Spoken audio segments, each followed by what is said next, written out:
Hey guys, sorry I've been away for a little while. I've been very busy. I actually just went on a trip to LA, and man, that was an experience. Maybe I'll talk about it at some point. But I am here to talk about actually the first movie I saw in LA, because let me tell you, when I was there, well, I absolutely fell in love with it. First off, I really think that is, that place might be meant for me, but I knew, since it's the movie capital of the world, I had to go see a movie there, and the first one I went to was Women Talking, directed by Sarah Polley, based on the novel by Miriam Toews, starring Rooney Mara, Claire Foy, Jessie, Buckley, Judith Ivey, Ben Whishaw, and Frances McDormand. This movie was on my radar for a long time because at the beginning of award season, they were really toting this to be one of the front runners for Best Picture, Best Director, still maybe the front runner for Best Adapted Screenplay, but it really kind of fell off in the coming weeks and months as award season has rolled along, and we've seen Babylon fall off, obviously, a bunch of other things. The Whale, besides Fraser, isn't really getting as much conversation as it had originally coming out of the festivals, and I feel like this film kind of falls within the same vein with those other movies, but yet again, like those other movies, and I will say, I mean, it certainly doesn't apply to this movie like it did to Babylon. This movie is not a mess. Quite frankly, it's the opposite. This movie is so tight on so many levels. Especially the script in this film is absolutely phenomenal. I can see why Sarah Polley is getting all this attention. Because the dialogue is absolutely riveting. It is the first thing you notice when you watch this movie, and everything that is said in the film is so thought-provoking. It's filled with such depth, and this really is the definition of action driven through dialogue, because let's be honest, the movie, the title gives you what it promises. Women talking. It's basically the entire movie, and that might be a problem for some, which I guess in lesser hands could be a problem, and I think in some way it's a plus and a minus, and I'll get a little bit into that later, but I think what they're talking about is dealt with such nuance, because obviously I don't want to give too much away, but it is sort of a, I wouldn't say, I think this is based on a true story, but it really is such a devastating story about violence against women. I mean, we've seen this topic come up time and time again, especially with Me Too kind of kicking into full force in the past few years. But I think this is the one that really approaches the subject matter not haphazardly. It really fleshes out a lot of certain things. And one of the things that really stood out to me is how women kind of are very accusatory of each other and what they're going through and try to place the blame on them, when in reality they're all going through the same exact horrifying circumstances. And I really thought that was interesting, because some movies have made light of that, but I don't think you always see it in that way from the multiple angles of a woman's perspective, and really fleshes out the idea of victimization and how people go about that.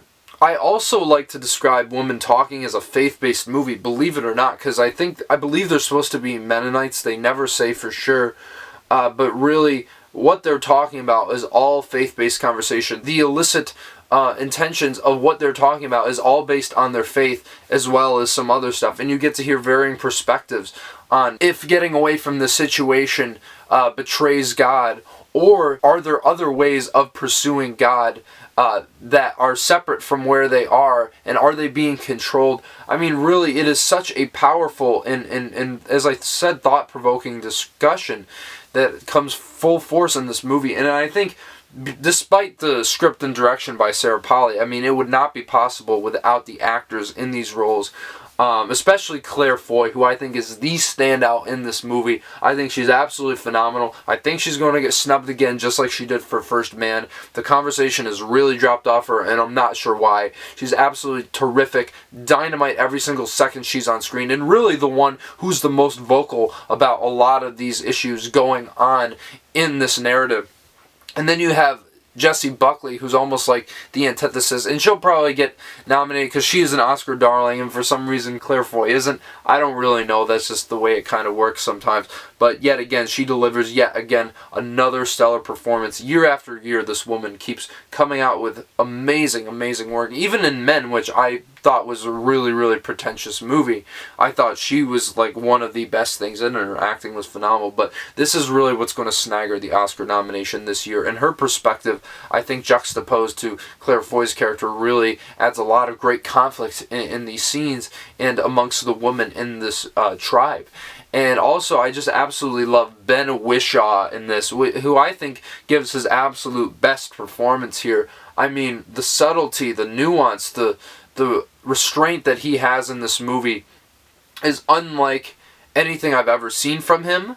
And I am shocked that he has fallen out of the Oscar conversation, because I think after Ke Huy Quan, this man should be the runner-up, if there was such a thing, for Best Supporting Actor. This guy is absolutely incredible, brings such a heart to this movie, because he's really one of the only men in this movie that you can root for, and he's kind of there to help these women out and give them advice and kind of record their meetings, if you will. And I just think he's absolutely incredible and plays such a pivotal role in this story. And of course I have to mention Rooney Mara, because she's technically the lead, but I feel like so many characters get an equal amount of screen time, and they're all fleshed out incredibly, incredibly well.